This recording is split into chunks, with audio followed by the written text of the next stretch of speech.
Бол Басеке, барлық жасырын камераны бәрін орнатып қойдым. Доступ тек сізге ғана болады. Жақсы болды. Әлгі дизайнер мен сатушыдан талай нәрсе күтуге болады. Иә. Айтқандай Русланды да бақылауға алу керек. Неге? Ол жақсы жігіт сияқты. Иә, жақсы жігіт тірлікті де өндіріп істейді. Айтпақшы, мен конкурсқа қатысатын шапанымды алдырдың ба? Міне Басеке, шапаныңызды осы жерге әкеліп қойдым. Жүріңіз, енді сізге жасырын бөлмені көрсетейін. Бұл бөлмені ешкім білмейді.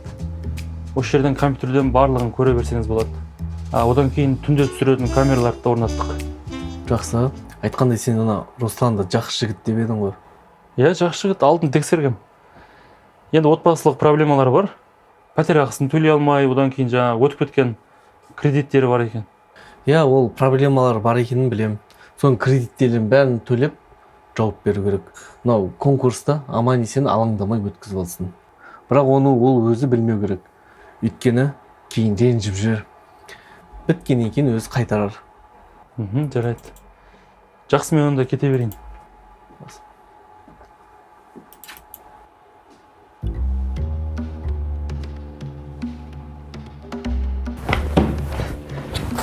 Басеке, Русландікін құртамыз ба, Мараттікін ба? Екеуінікінде. Қалай сонда?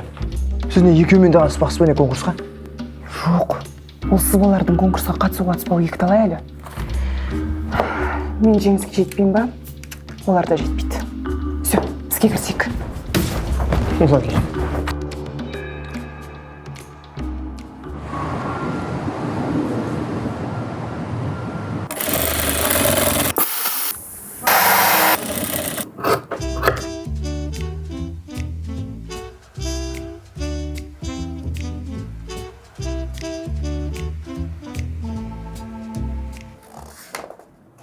Кешегі сызған сызбаларым қайда?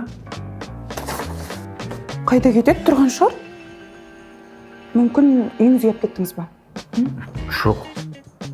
Анық осы жерде қалдырғам. Не болып жатыр мына жерде? Кеше салған сызбаларым жоқ, сенікі де жоқ. Не деген бассыздық мынау? Мынаны кім алса да жазасын беру керек мынау. Ол сызбаларды кеше кешкісімен жинастырып, татпаға салып кеткенмін ғой.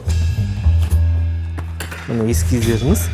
Ал мынау столдың үстінде жатқан, ол черновик варианттар еді ғой. Рахмет.